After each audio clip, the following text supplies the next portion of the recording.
This Benchy looks pretty good, huh? Keep watching to see if this was printed on the Mark III or on my Prusa Core One. Good timing, huh? Good timing. Today, we are installing the top cover and vent. We're installing the side panel plexiglass. We're going to install the xLCD. We are going to install the door fittings and the door itself. And if we're very lucky, maybe get out our first test print. I'm amazed how many people have watched this series so far. Thank you for taking the time to watch, and thanks to all of the new subscribers. Keep watching for the final push. I'm Chris, this is Mr. T. Welcome to Coding with My Dogs. Right, so first up today, we are going to be installing this top cover and the vent. So as you can see, we've got the main top cover piece here itself. We've got the vent, and that basically will be screwed through in these three places. We've got screws. We've got these little collets to go over the screw to allow it to slide up and down inside those little channels, and some nylock nuts, and then the plastic rivets. We need to remove the protective film from the top of each of these pieces, or the top and bottom of each of these pieces. We're installing the top cover there, obviously with the vent towards the front side here, where it's easily accessible. And actually there is a mod coming up which will allow us to put a little arm on the top of the extruder, which can be used to, in G-code, to open and close the vent automatically for us. So that's going to be a future enhancement that I'll get onto, I expect. So I think the top cover is very slightly asymmetric. So we need to make sure that when it's placed over, it's the right way up. And if it is, then this screw will fit nicely through here. If you find that screw is slightly misaligned, then this top cover is probably the wrong way up. Now we need to prepare the screws with these collets like this, so that obviously the flat part is up towards the top of the screw head. And then this part here will sink down into the slots in the top cover and allow it to easily slide up and down without sort of gradually wearing out the top cover itself. And they all go in like so. And so on the underside, the screws will protrude like this, and we'll secure them using these nylock nuts. And then it's saying just to make sure that you can easily with your finger move it up and down.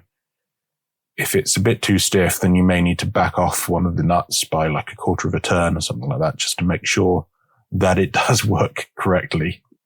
And that's especially important if you're thinking of installing that mod to go on the top of the extruder. So we need to make sure that it shouldn't be loose, but it should be very easy to slide it one way and the other. And now we're going to secure the top cover in place using these 4 nylon rivets. Okay, so we are on the last day of this build, and actually there's one box here that I have yet to open. So let's see what's in there.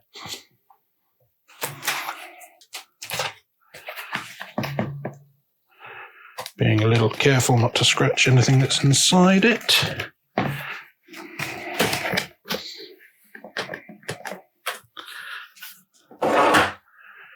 We have a couple of things that we need immediately. This is the ventilation grill for the top panel, and this is the top panel. So upwards of half an hour of today's video is going to be me peeling the protective film off some of these Perspex panels. So let's start with this one.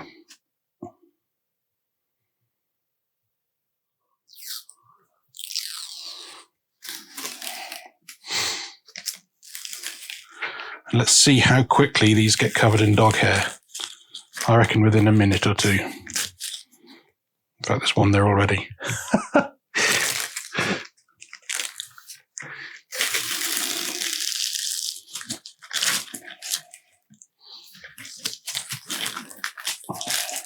And the other side.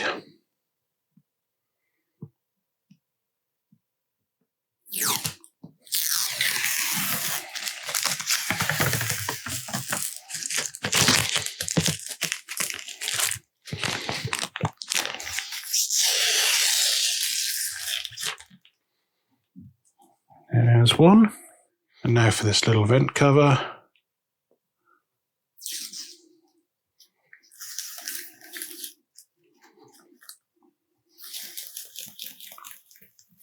Ooh, satisfying. Don't cut your nails before doing this. Slightly long nails definitely helps. There we go. There's the two bits we need for this step. Right, so the instructions say the cover isn't symmetrical. Obviously, we need the vents facing towards the front of the printer. But it says you need to make sure the bolt openings are aligned. I mean, to me, it looks like it is symmetrical in that dimension, but let's just take a look.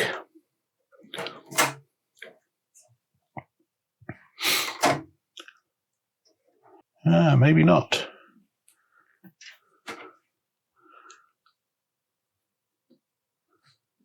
Yeah, so looking at this, this is much closer to the side than this hole is. Back ones don't look much different, but the front ones definitely are. So let's put it like that. And that looks good. So yeah, be careful about that. There's hair all over this already. So we have these little insulating inserts and the M310 RT screws. And they need to each go through those inserts. And the inserts, I think, are just going to keep the screw away from the edges of the top cover to stop it cutting in over time, I guess. So there's 3 of those to do. Each of those 3 screws just drops in through these little slots.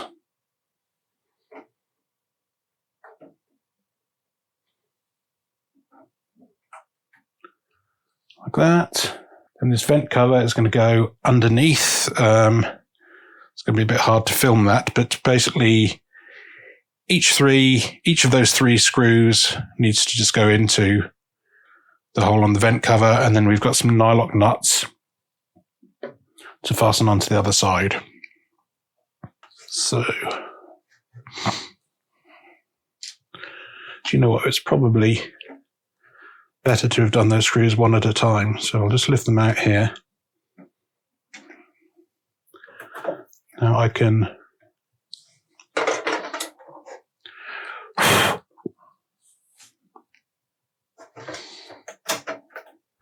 get one of those held in place. Taking one of the little nylock nuts.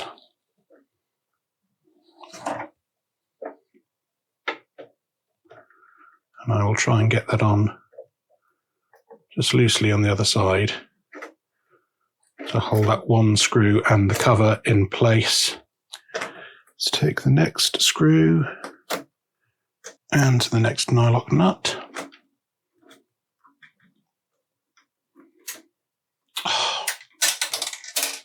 Oh, you've got to be joking.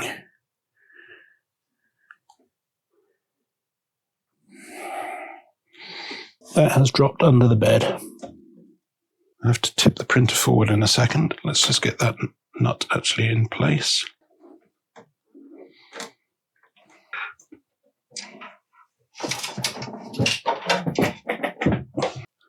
There it is. Right, let's get the last of those screws in. Okay, that's in place. Good. And next step. So tighten the screw just until snug and then turn back one turn. So I've got, I think it's a 5.5mm socket set or socket on my socket set screwdriver. So that should be just enough. It is the right size to hold the nut in place from underneath. Whilst I then tighten the screw at the top.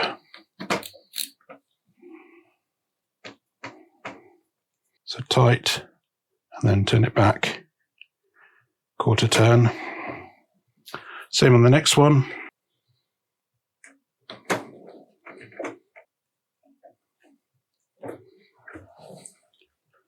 And the final one.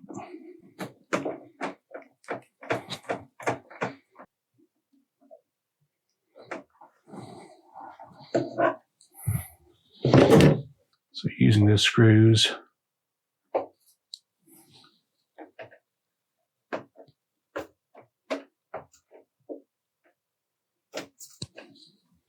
It's a bit stiff, I think. To just take it out a little bit more.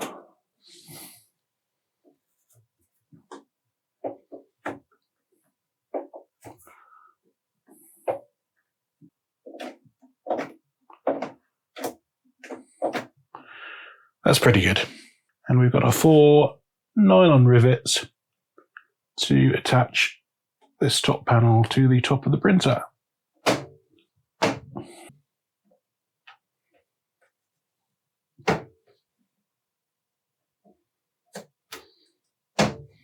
Next up, we will be installing these 2 plexiglass side panels that go above the spool holder on one side and the other bit on the other side. Again, just removing the protective film from each side of these. So for this left side panel, we want to make sure that these cuts, these circular openings are at the top side here because they cover the screws on this side pillar.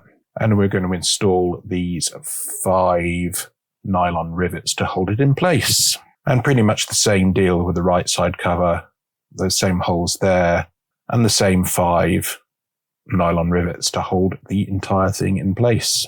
It's peeling time again.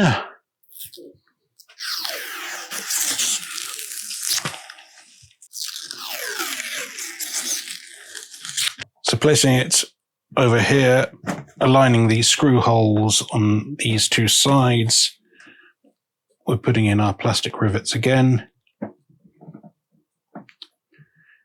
If we can find the location of the hole. There we go.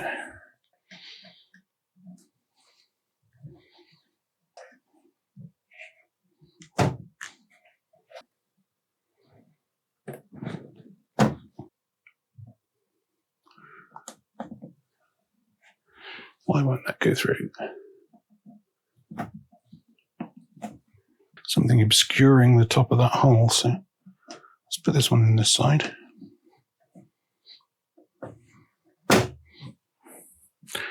And take a look at this.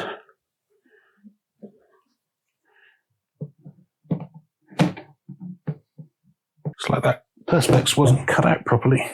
I'll just use the end of the knife to try and prise it out. Try and do this without cutting my fingers off.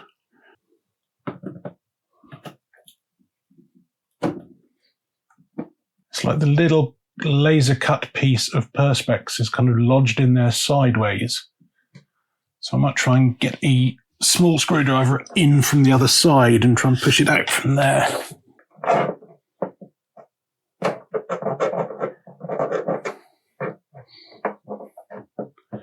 I think that popped out. I wasn't watching. Let's try again. Yep. Good stuff. And we are doing the same for the other side. And we have done the same for the other side. So now we're putting together the xLCD. So we've got the circuit board itself with the screen on. We've got the front cover and the back cover in the printed parts. We've got this control knob, some screws, and we've got this fast-on connector, which is used to connect the earth lead. This, I believe, is in the electronics package, and it is the sole remaining item in quite a large plastic bag. I've noticed in the comments a few people have possibly accidentally thrown that away. So, yeah, luckily it seems I didn't. It was still there. You need to be very careful with these things in the build. Double check everything. If you think a box is empty or if you think one of these bags is empty, there are a few little tiny parts here and there, and it's very easy to accidentally get rid of something. So we are placing the front cover upside down on a box like this, so there's room for the control lead, or the rotary encoder shaft to stick through there. Peel off the plastic cover from the screen, and then we're carefully placing the circuit board in place onto the front cover like so. Now we can place the back cover over the top of the entire assembly like this. It's saying that on an older printed part, there is this little raised area here that you'd have to clip the circuit board into, but on the newer models, they no longer have that. It will just fit down snugly. And now we're putting 3 screws in to these corners here, here, and here, leaving this one open for the moment because that's where we're going to put in that little earth connector. And that needs to go in first before it gets screwed. So yeah, as I said, we have this hole still exposed, sliding the earth connector across like that. So the spade part sticks out, the flat part goes over here and meets up with the exposed copper beneath to make a good connection once we put this screw in place. It's saying to use pliers here. I would suggest that you just try using your hand first, using your fingers first, because I think it will slide in quite easily. And also if you're using something like a pair of pliers, it would be very easy to accidentally nick something that's on the circuit board, you know, pop a surface mount resistor off or something like that. So much easier if you can do it with your hands, do it with your hands. And then finally, putting the screw in place here, you may want to use the pliers now to make sure that as you put the screw in, this doesn't start to swivel around, or you can probably still do that with your finger. So give it a try. If it starts to swivel, then maybe you need to just hold it in place with some pliers to give it a firm grip as that screw goes in. It needs to be reasonably tight here to make sure there's a good contact between the surface of this and the exposed copper on the circuit board. And then finally for this section, we are placing this, turning a rotary encoder shaft so that the slot faces upwards like that. And then you're looking at the bottom side of the control knob. On the edge here, there's this little barely perceptible mark, and that needs to basically go where the top edge of this is. And I think that's just to help it guide, because I think, obviously this is a rotary encoder, so it doesn't have like a hard stop here or a hard stop there or anything like that, like the old style volume knob. It just turns completely around anyway. And I guess that's just to make sure this locates correctly with whatever slot there is for it inside the knob there, and then push that firmly in place. Now we need to prepare the LCD module. So this is the module itself. We have our front cover. We have our back cover. And we have the knob. Peel off the protective film. Now, following the instructions, taking our front cover here, removing the hair. We place this upside down and then just use a box to hold it in place like that. And so by placing it on the box here like so, it means we can take the panel itself. We have this rotary encoder and protruding from it, and that means that when we put it down here, it's not going to impact the table before we get this into place, which is what we need to do now. So it fits in nicely like so. Okay, and with that in place, then taking our cover and placing it over the back like so. We are putting in initially 3 screws here, here, and here, which we will do now.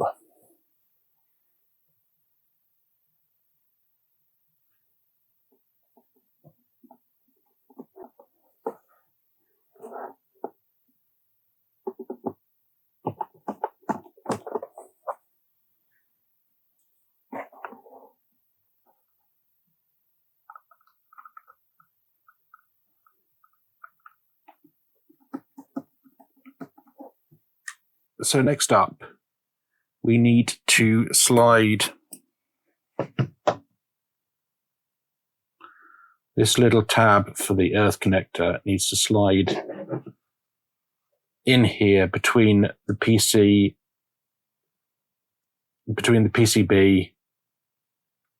and the hole that screw goes into, and we need to be very careful that we don't damage any components as we slide that in.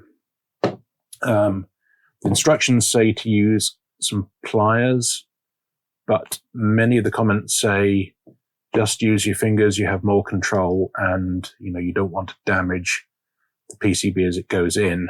So let's just try that to start off with.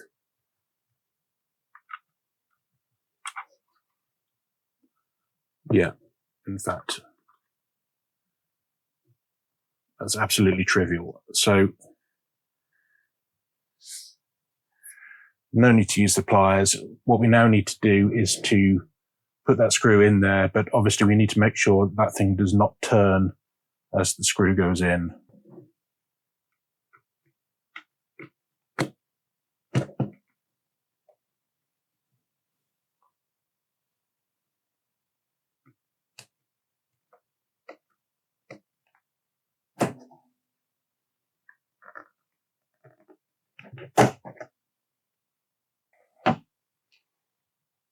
So next up, we want to install the control knob. Now, it says to line the flat parts on the encoder shaft so it's facing upwards like that. And it says to look for a small gate scar on the encoder knob, and really isn't much visible. There's like some tiny little blemish here, which maybe, oh, actually there on the back, it's much more visible on the back side of it. So that side there, for some reason, they want that to be facing upwards. So let's do that.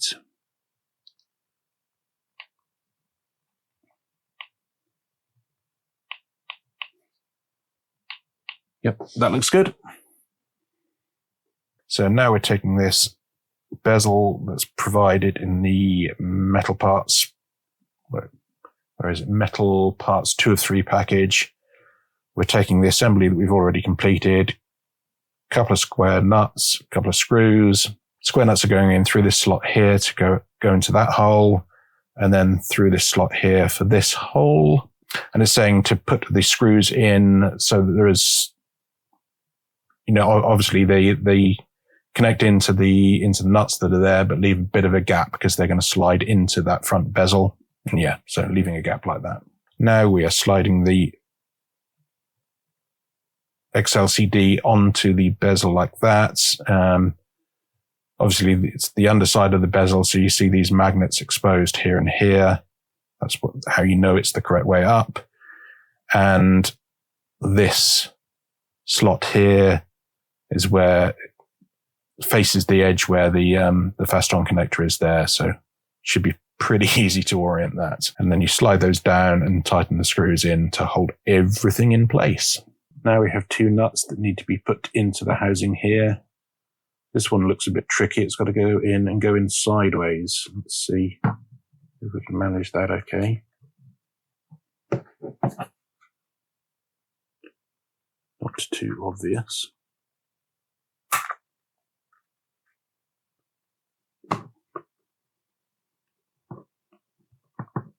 Okay, finally got that in. Needed a little bit of gentle persuasion, but there we go. And that's starting to line up. Just use one prong from the pliers. There we go. That's in. And this is more of the normal style, just goes in through a little slot at the side. Somehow.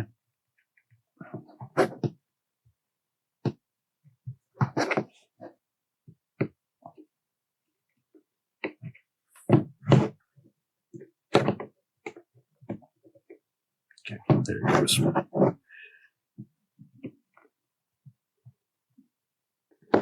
And that is in place. And then we need to put these little screws in just a little bit, just to make sure they're secured into the nut, and then they will slide into a channel. Should be enough.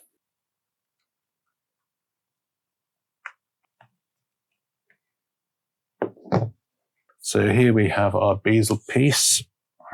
We hold it in this orientation and take our LCD assembly like that.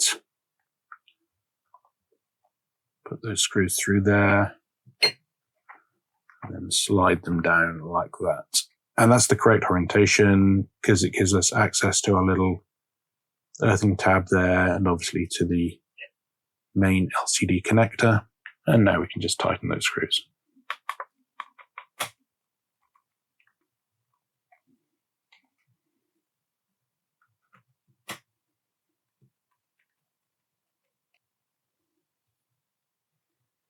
Okay, we're ready to start connecting things up. So let's put this down here like so, just in front of the printer. Now we are plugging things in. These two cables should be able to come out a little bit from where they will be naturally resting. So I would suggest you do that so you've got enough length to maneuver them around there. And here for the ribbon cable connector, there's this one tiny little sort of pointing out bit on this end of the connector, and that aligns with where this little triangle is here on the circuit board. So this outer edge here. So with a bit of twisting and finagling, you'll get this connector plugged in, and then obviously get this spade connector over that fast-on connector, and then everything is connected. So now finally we are clicking this in place on the front of the printer. Doesn't show up very well on the diagram here. In fact, this side it might be more clear how this happens. This lid is bent over like that, and there's actually little nubs that stick out each side there, and then a little slot there. So what it's telling you to do here is to make sure that that nub goes behind this front profile, and then you slide that down there, and then, it shows in a little bit more detail there. So that's sliding in behind, and obviously this goes in front. And then again, the other side, I don't know why it's showing this rotating. All you're doing is dropping that in place, push that up against there, make sure that is sliding in behind, and then just lower that down until both sides reach the bottom. And then once both sides are at the bottom, this whole thing gets held magnetically in place against there. There's no extra screws to go in. And the reason they've done that is just to make sure if the printer gets tipped forward or something bashes into the underside of the xLCD assembly there, all that's going to happen is that those magnets will come disconnected and the whole thing will fold upwards. So you won't end up snapping or damaging anything if that happens. And we need to get those connectors connected in. So let's just pull these out as much as we can. Okay, there's plenty of length on them. That's useful. And there's this tab here at this end of the ribbon connector. That tab has to align with this triangle end on the connector on the circuit board.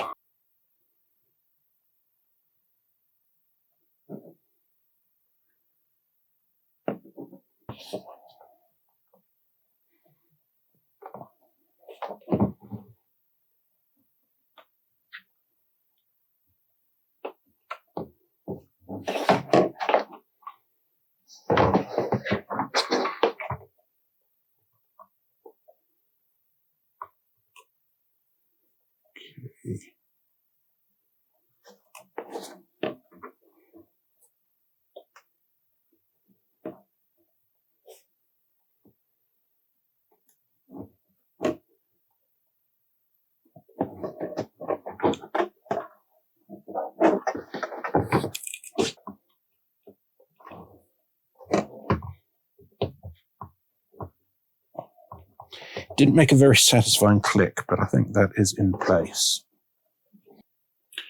And now we take our earth lead connector.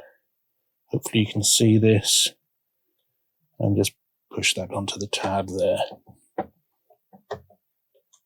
That's on nicely. Excellent. And so the final step, this attaches magnetically, but it hooks on each side. So you can see there is a protrusion coming out the side.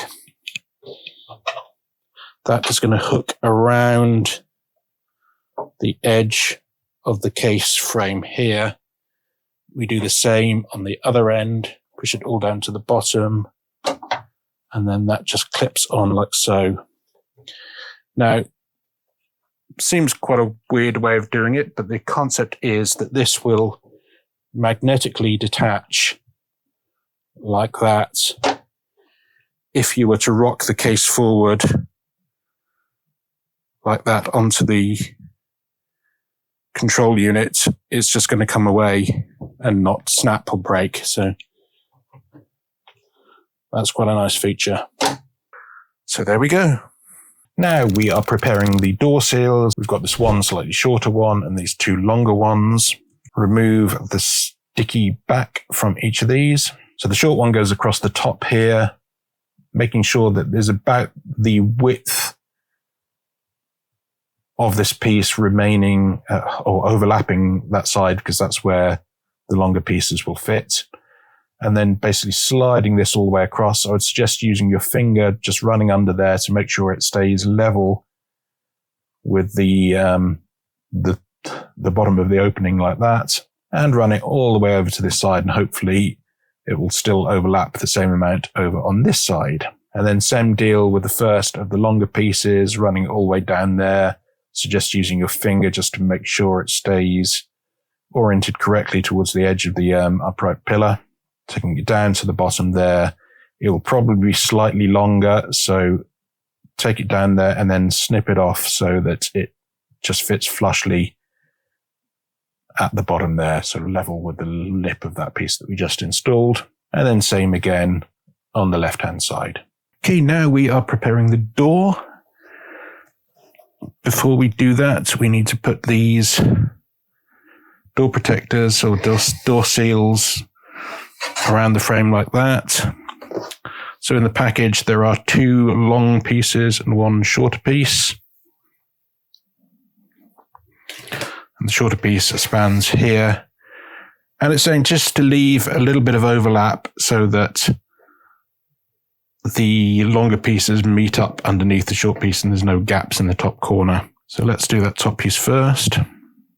Hard to do this without obscuring the camera, but let's just start it off like so. I'm just going to use my fingers there to guide it to make sure it stays flush with the top of the door. Like so.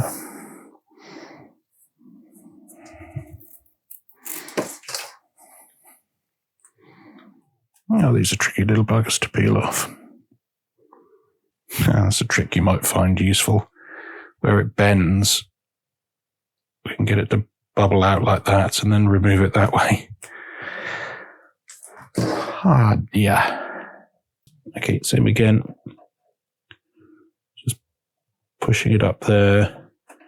And then I'll use my finger to orient it so it stays just off the edge of the doorway itself.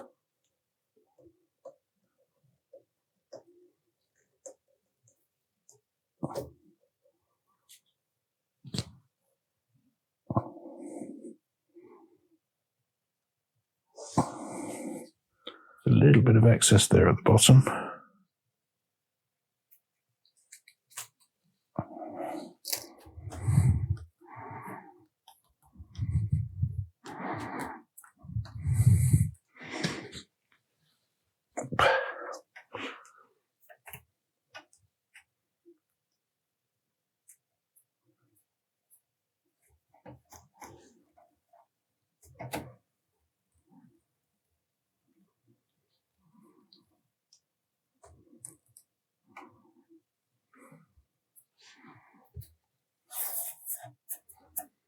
Okay, that looks good. And it's saying trim the excess with needle nose pliers, but I assume it means side cutters. So let's just get in there, cut it off like so. And same again this side.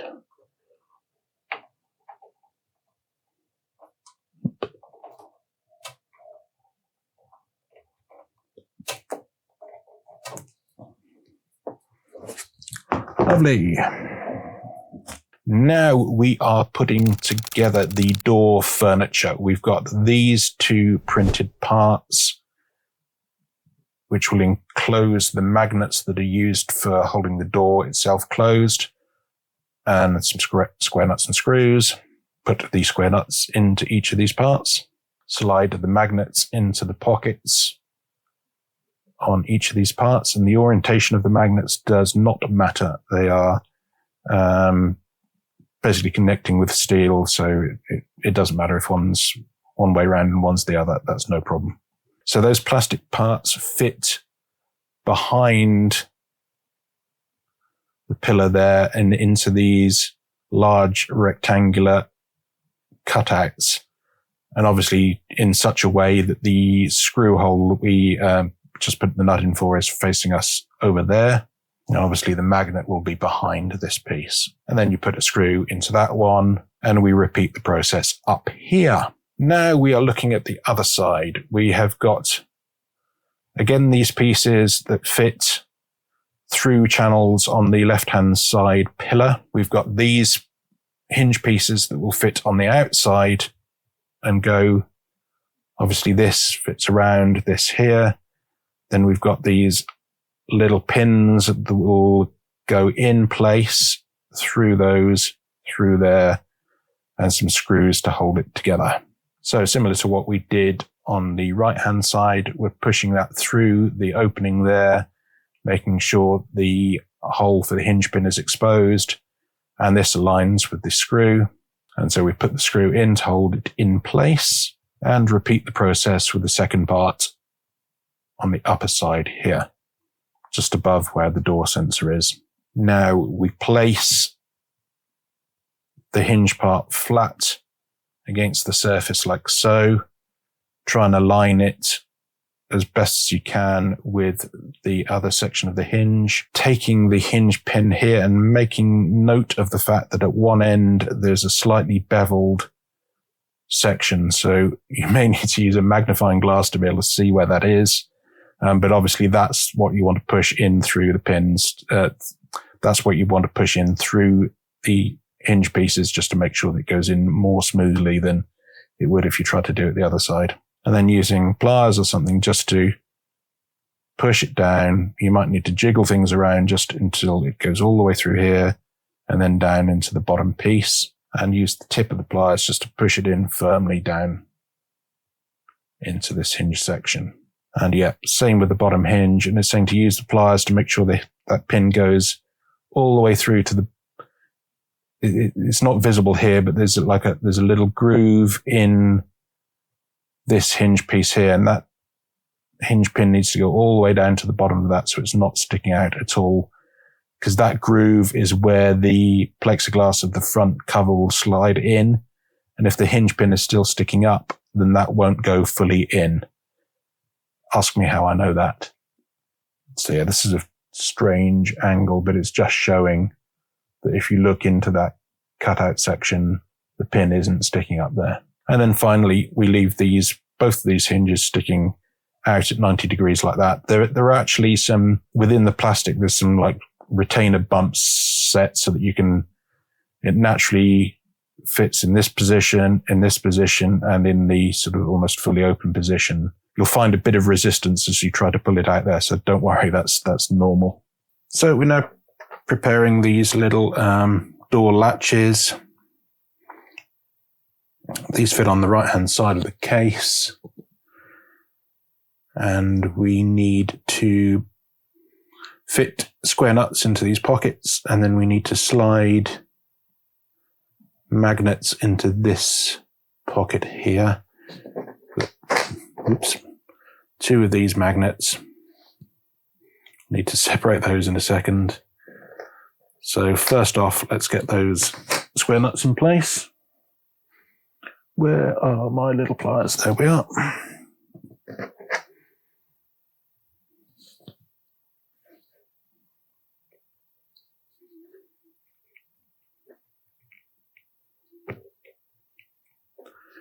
Like so, just make sure it is lined up.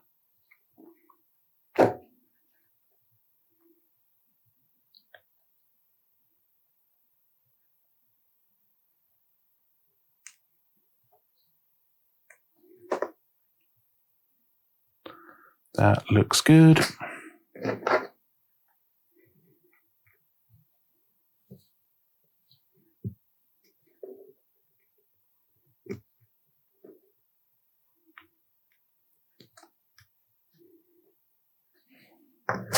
Also good. Now it says it doesn't matter which way around these magnets go, they're just clamping onto the steel piece that goes on one edge of the door. Take those apart, put that one a good distance away. I've learned that trick. And also you need to be careful that you don't do what I did in the other video, allow them to smack together, because they can be quite brittle. It's possible for them to break when that happens. So yeah, let's just slide that in to that pocket there.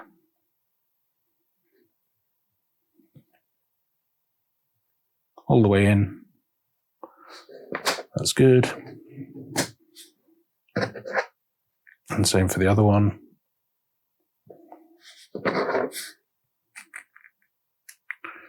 There we go. Okay, so we take that piece and it needs to slot in behind here. So this protrusion comes around and slots into the side of the case like so. It's going to hold on because it's got a magnet in it. And then we need to sink that screw in just to keep it in place.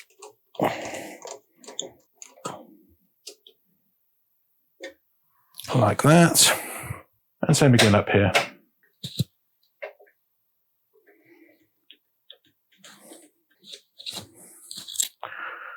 Okay, so we're taking these little pieces here, which have this hole going down through the middle of them for the hinge pin. And they're going to come behind, somehow, come on, and protrude through this side of the assembly there. And we can put a screw in to secure that.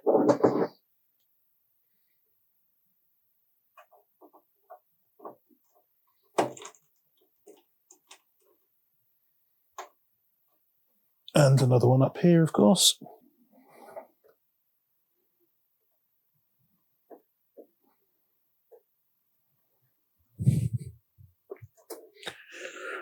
Okie dokie. So now we have these hinge pins. They actually have a chamfered end and a flat end.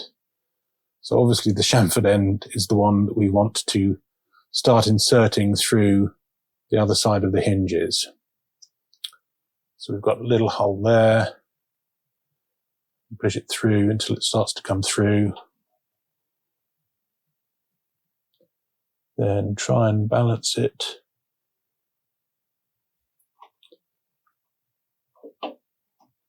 And just jiggle around until that finds its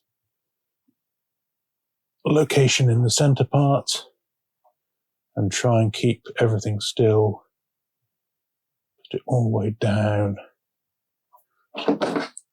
So use the end of the screwdriver just to make sure it fully seats.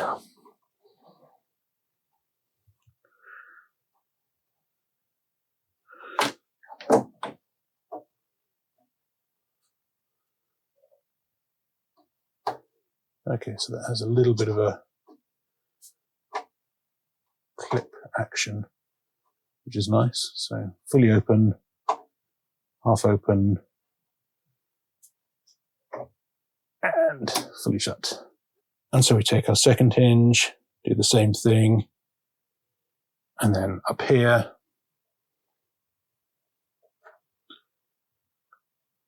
once again, we're just trying to locate through to the inner hinge part. It's not finding it quite so successfully. Did say to use pliers.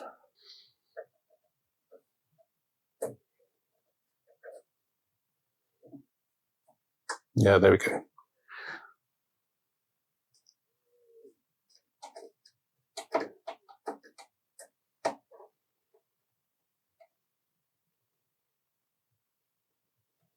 And push that all the way through.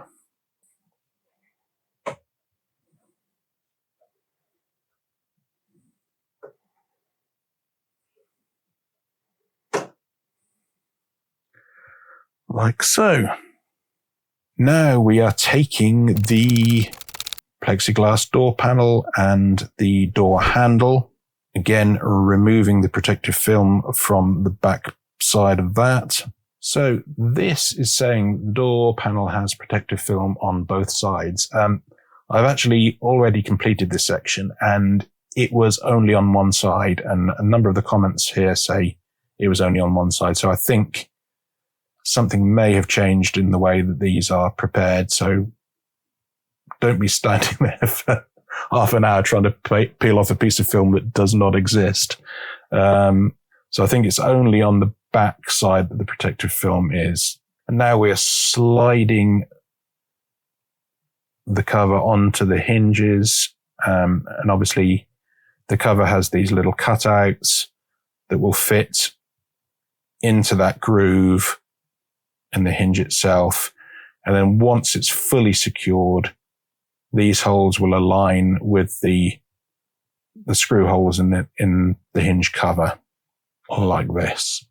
And so obviously the final step is to put screws in here, 2 in this side and 2 in the bottom hinge.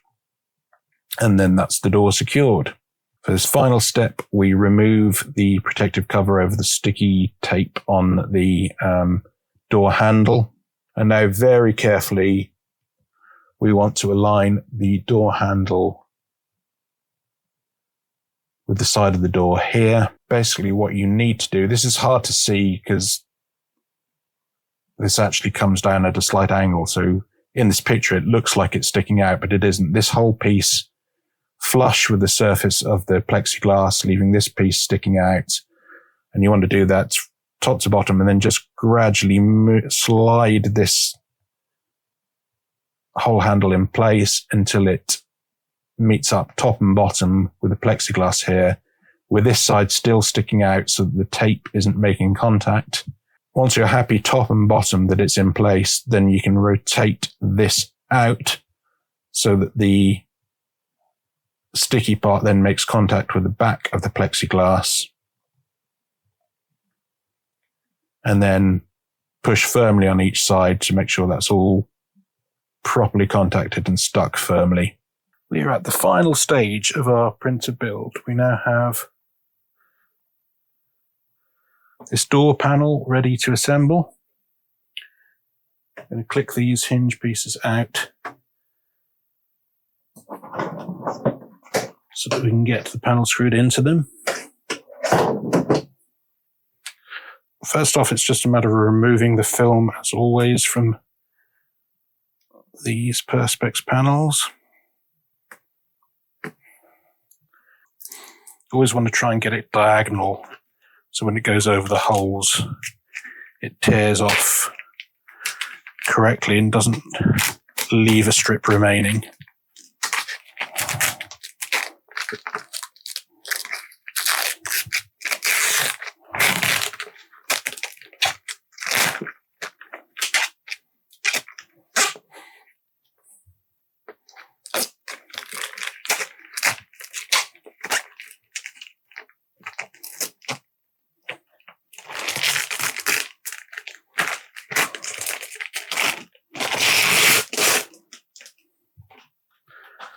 That's that piece.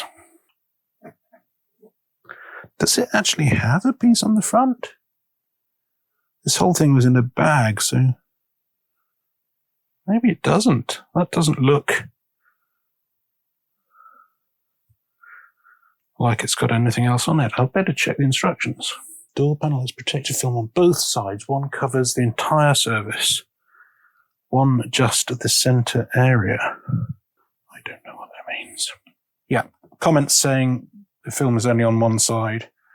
Okay, so we're taking this, we're orienting it obviously so the text faces outwards. Now we just need to find a way to slot this plexiglass panel into the hinge assembly.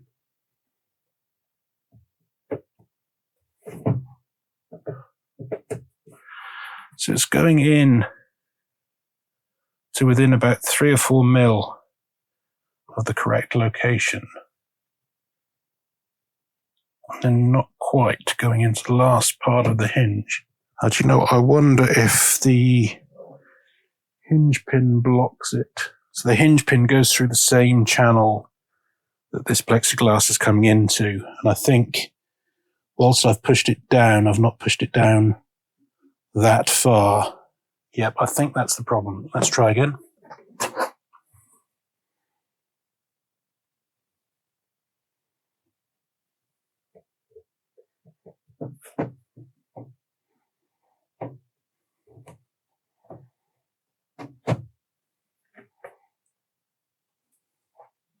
Perfect.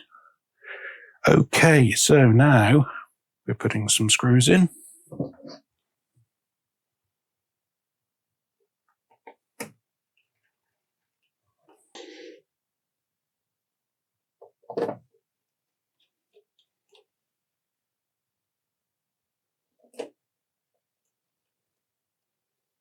Is this the final screw on this Core One printer build?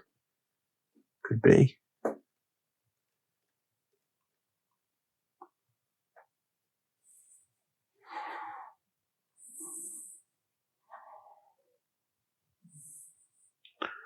Absolutely covered in dog hair, but there we go. Right. So now we have a handle for the door. We need to firstly remove protective cover over this bit of tape, which is easier said than done, but you need to just get your fingers in there somehow. It's quite an acute angle, so it's not easy to get your fingers or thumb in there. But there we go, that's done. Now, the instructions are saying to be careful. Obviously, we don't want this to stick in the wrong place. We have to align the top edge and the bottom edge first. And in order to do that, we slide the door level with this piece so that these aren't pressing against it initially. Once we've got it into exactly the right shape, we can then just twist it round so that these then adhere to the door. That's the plan anyway. Put it open a little bit like that. Keeping this flat against the door. Using my fingers top and bottom to make sure the level is correct. We can then move it round. Just allow that tape to take hold. And I think that's great. And there we have it. A completed Prusa Core One. I wonder if it works. If it doesn't work after all of this, that will be quite a thing. I think this first step is a little bit incorrectly positioned. It's basically looking to the belt tensioning, but that needs the printer to be, more or less set up in order to do this. So what I did here, obviously I'm used to 3D printers, so I kind of know what tension these belts should have. So I just manually tightened these at this stage to the point where it was not flopping around. It wasn't too firm, but just so that I could sort of wiggle it forwards and backwards a little bit. And by adjusting these tensioning screws left and right, I managed to get the two belts into a reasonable position What you can then do is come back to the tensioning wizard after you've completed the printer calibration. I'm not entirely sure how you would do this first off. I guess you'd have to skip calibration, do the tensioning, and then go back and start the calibration again, which just seems the wrong way around. But I'm imagining they're saying that because they don't want anyone to try running the calibration with these belts like super tight or super loose. So maybe it's worth, if you're not familiar with this stuff, going through this article first, seeing what needs to be done, and potentially skipping the calibration, doing that tensioning step first, and then going back to the calibration if you feel more comfortable doing that. And now we are sliding in the print sheet in place. If you've never used one of these before, they sort of just align with these screws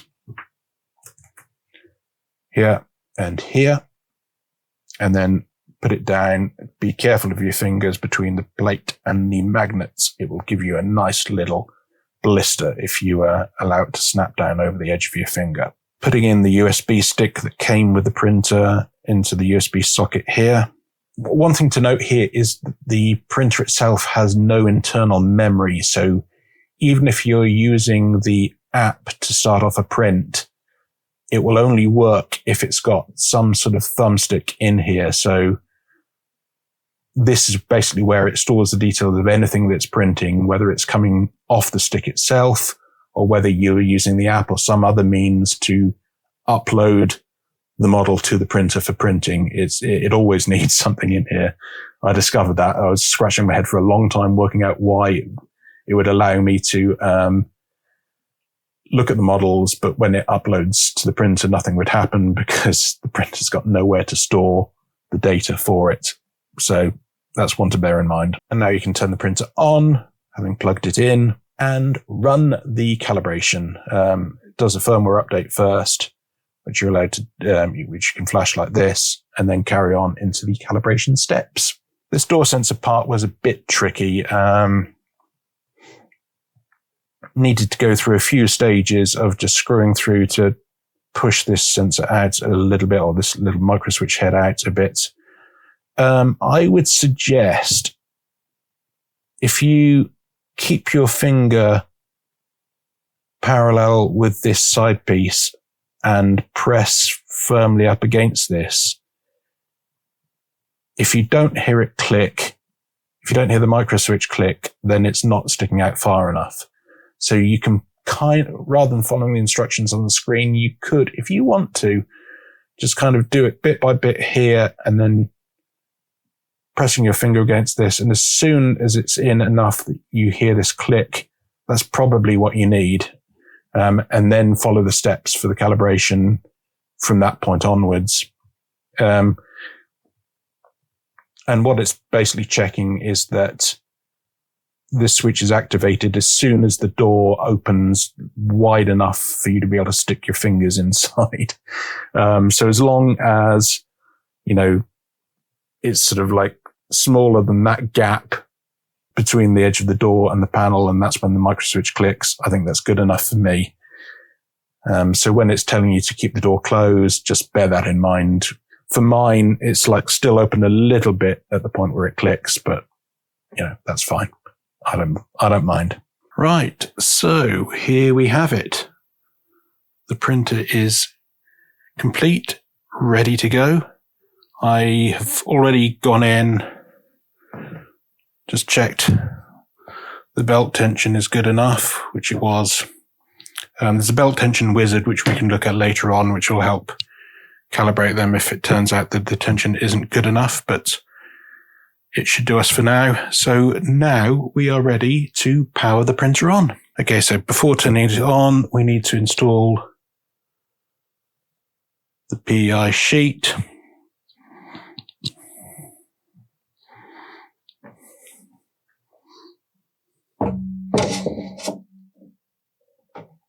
Slide it to the back and just let it clamp down like so. And also we need to put in our little thumb drive there. It's very stiff. Like so. close the door, and power it on.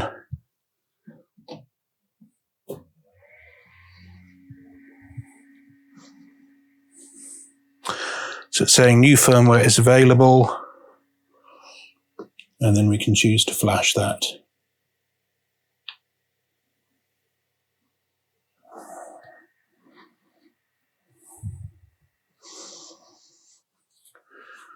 So looking for the language selection. We'll go with English. Hi, this is your Prusa Core One printer. I would like to guide you through the setup process. Go ahead. Printer type Core One. Print head. Okay. So with the 0.6mm nozzle here.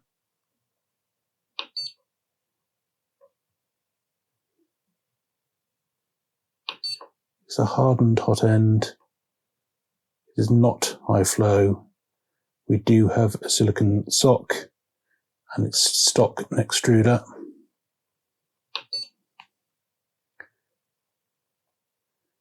No filtration. Done.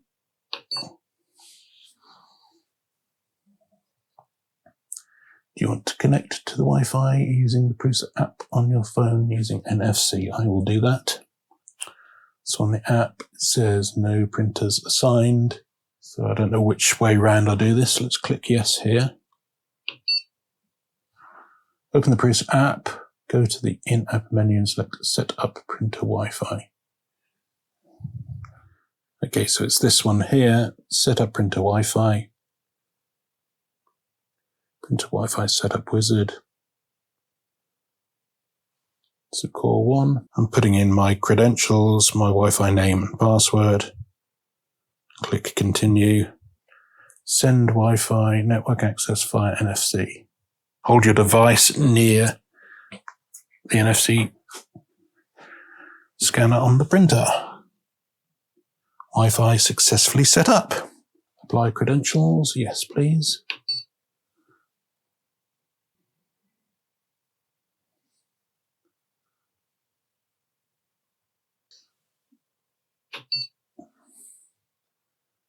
Do you want to add your printer to Prusa Connect?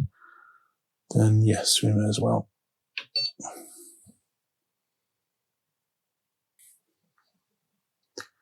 Scan the QR code using the Prusa app.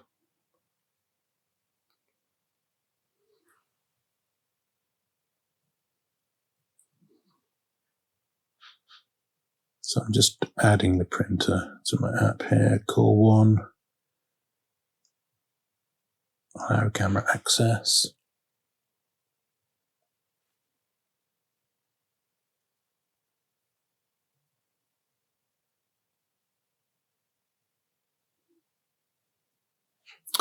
Printer name. So we named the printer Core One and location is Studio.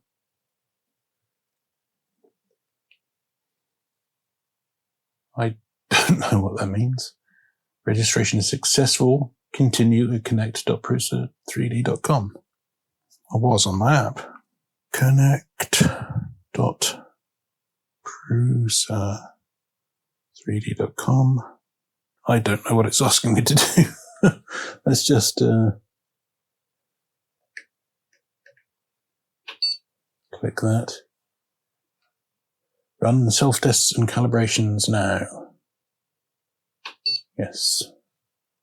Before you continue, make sure the print sheet is attached. Yes, it is.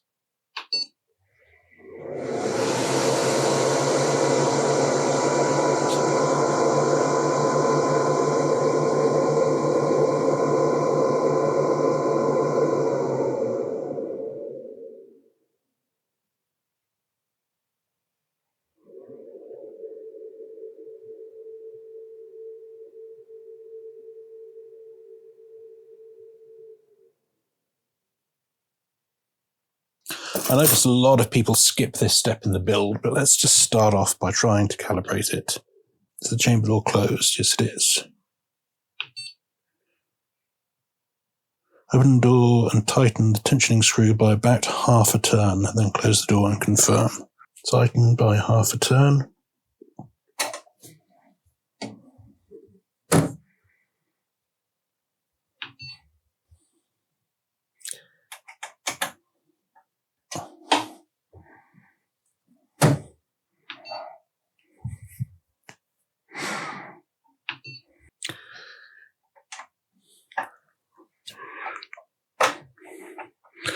I'm going to keep tightening this until I see the head of the micro switch come out of here. It's still not quite enough. So I've brought that out until I can touch it there and feel it click. So let's just give that a try. Didn't hear it click when I closed the door, so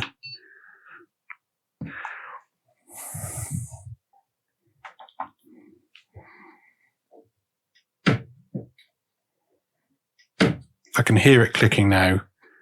So open and close the door.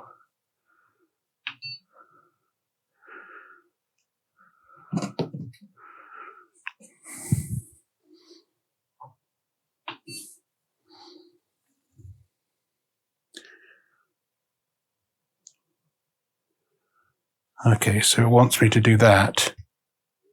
Yeah, so I can hear it click there.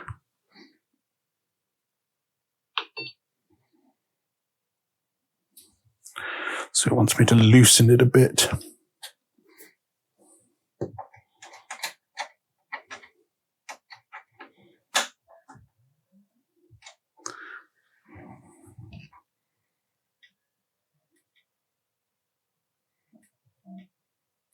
So I'm doing this by eye now. I can hear it clicking on and off. So it needs to go a little bit further.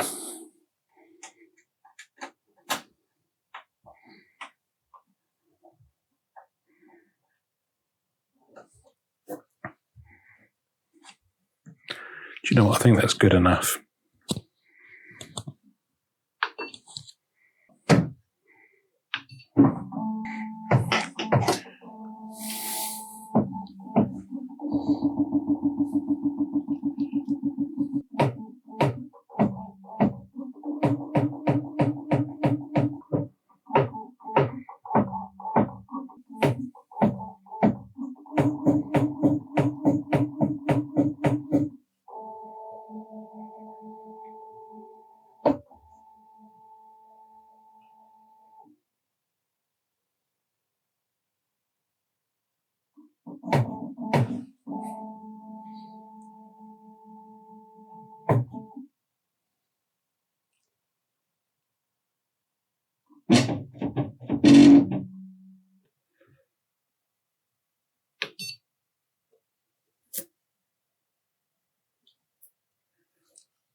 Oh, come on, give me a chance.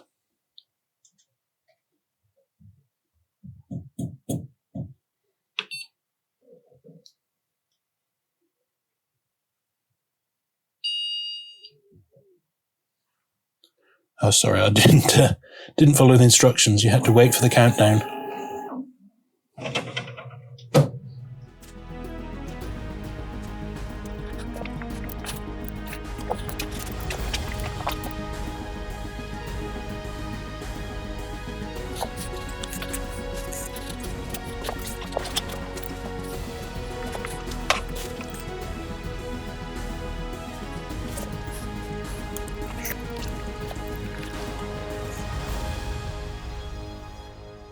Okay, so it is asking if I want to do a gearbox calibration, which I do want to do. So I'll continue.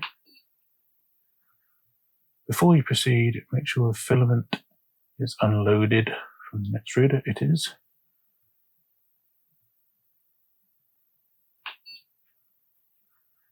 Rotate each screw counterclockwise by 1.5 turns. The screw heads should be flush with the cover. Unlock and open the idler.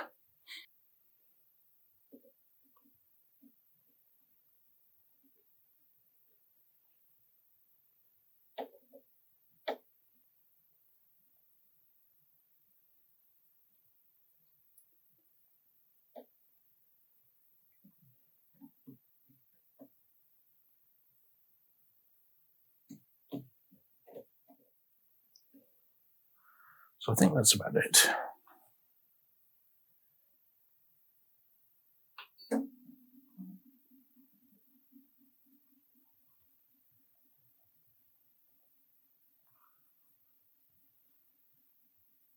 Tighten the entry screws firmly in the correct order.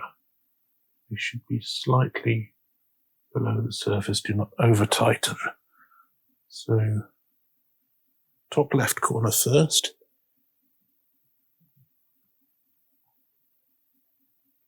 Bottom right.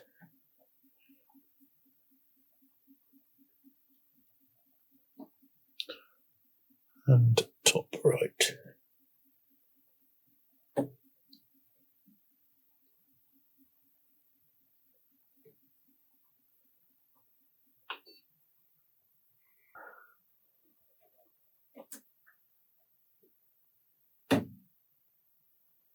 So closing the idler door and securing it with a swivel. So filament sensors calibration. Starting without any filament in. Press continue. Is filament in the filament sensor? No. Insert the filament into the extruder until the sensor detects the filament. Galaxy Red PLA, brand new spool of that. So let's open that up. Captain Scrunch coming to see if the thing I was opening was food. It was not. So I'm feeding that into the side sensor now. Filament inserted. Press continue.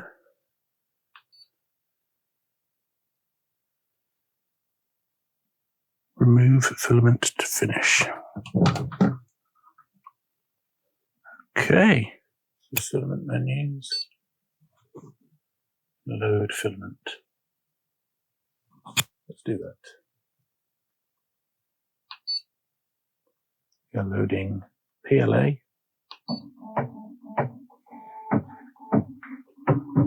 Waiting for temperature. And we have filament coming through the nozzle.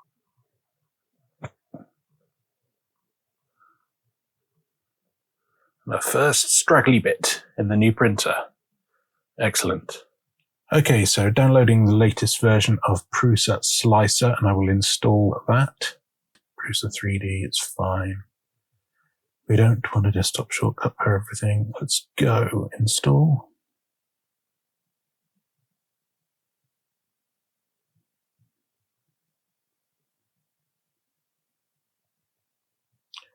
Finish and launch. Log in. Never quite understand the way this works, so I need to add delete physical printer, add physical printer.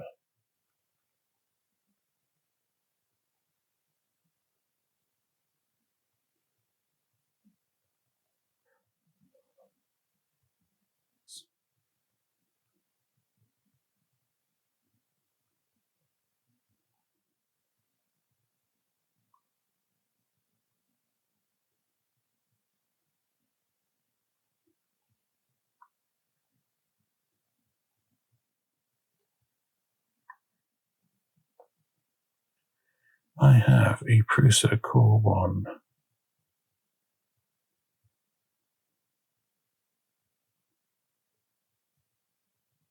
Not a high flow nozzle, it's a 0.6 nozzle.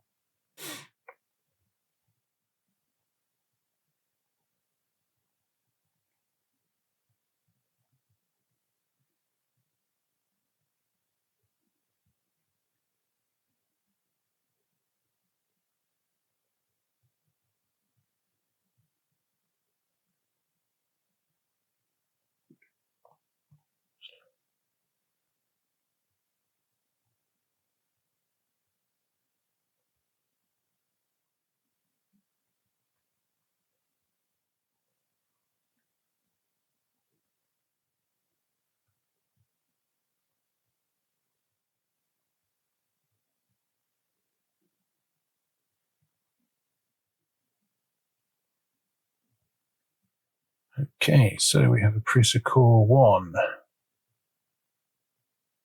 I want to find the benchy. Can I? Printables. Ooh.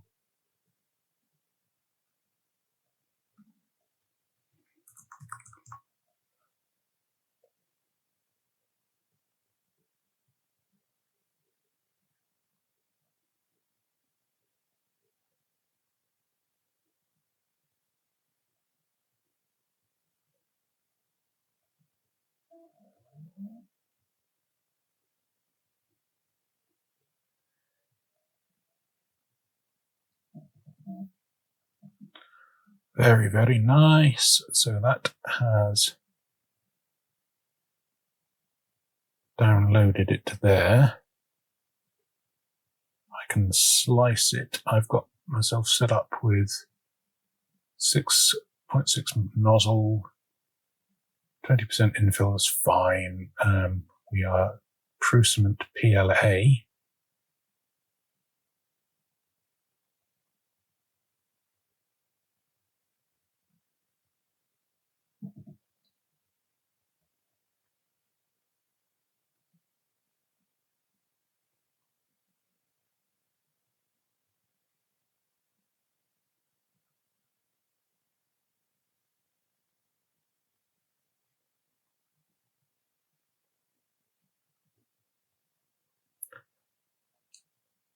Send to connect.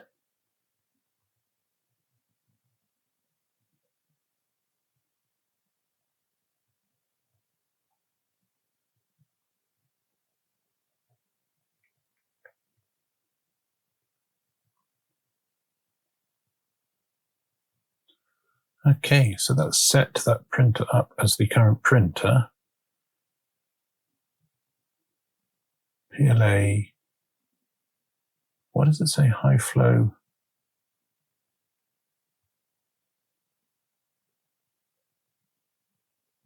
It's not a high flow nozzle.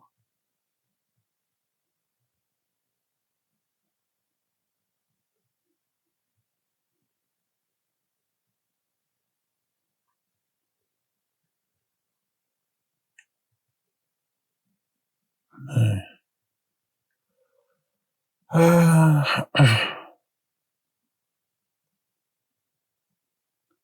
Because the nozzle configuration must be here. Nozzle temperature. Print history control settings. Do I need to change something on the printer itself? Set high flow off. And I went through the configuration and now it thinks it was on. So that should be it. Okay, I've reset that on the printer, so let's just go back here and change away from that. And then go to Prusa Connect, set as current, slice now, and send to connect. Still takes 50 minutes to do a benchy. Really? Bigger layout, 8.32 millimeter. Slice now. Oh, that's better, 35 minutes. So we are ready to start printing. Back over here, we can now say send to connect. Set ready and print now. All good. And confirm.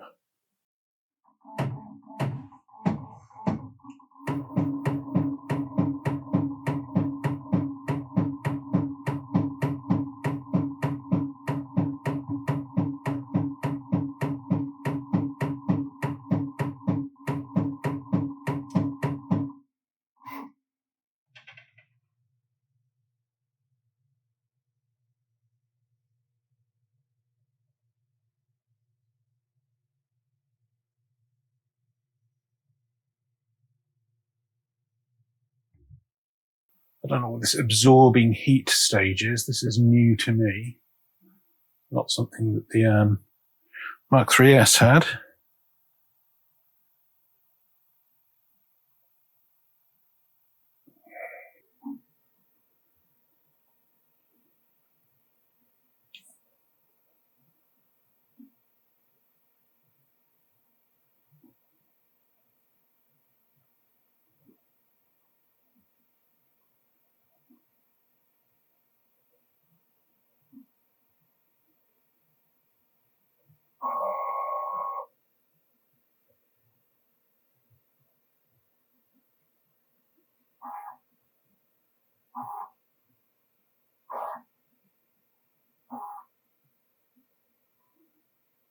Okay, so it does print head calibration just around where it needs to print.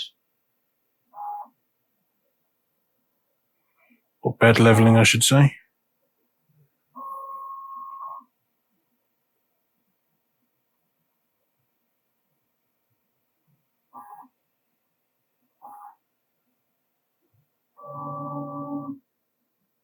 Okay, bringing the extruder up to temperature for printing now.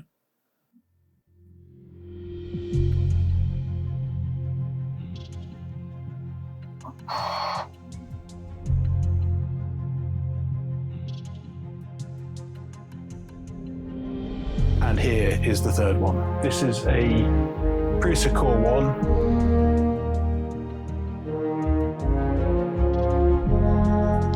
That fits over like so. I accidentally got them in the right place. Can Daddy carry on with the build now?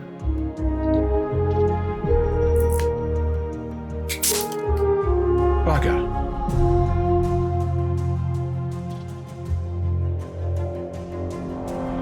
The things that are supposed to be in the printed parts package are not in the printed parts package. Secure like so, that's good. That one goes in quite nicely.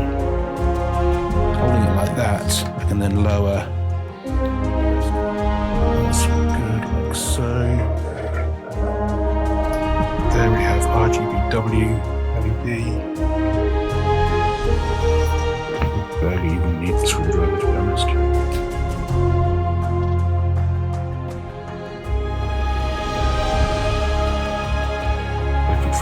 Binding, nice. Just needs to go down through.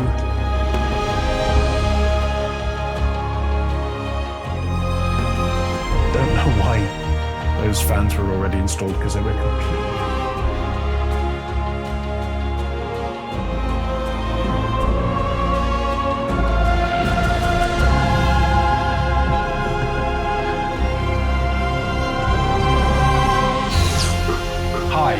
It's Chris from the future.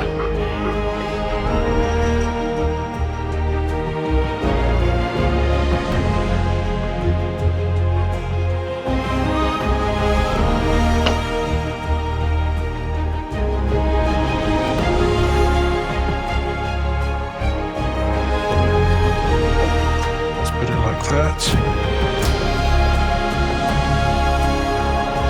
That's quite a nice feature. So there we go.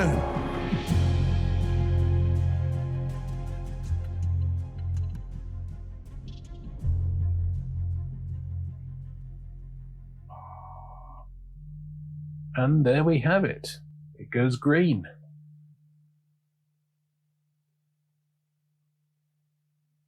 And I must admit,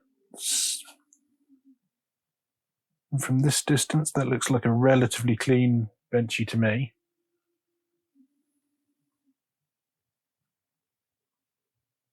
Interesting that it stops halfway. I guess that's just to allow airflow around the bed as it cools down. 14 grams of PLA used. Very nice. Bed's at 58 degrees. I usually don't touch the bed until it gets down to about 40 or maybe 35.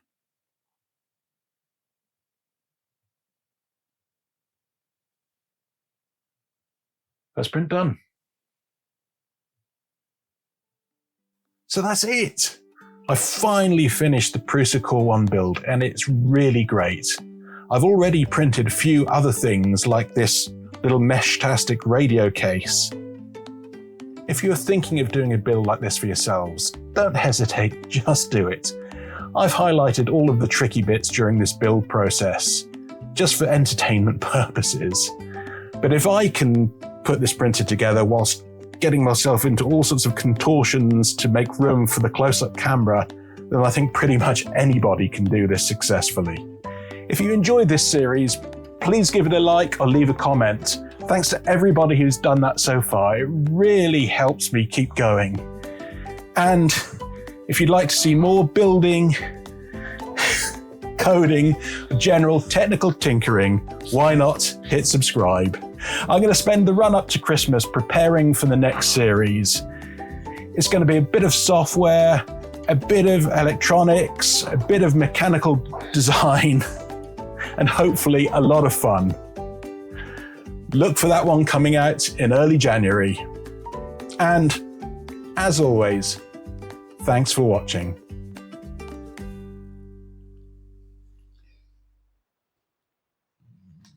Oh boy, you came in at just the right time. I was going to call you, but you came in anyway.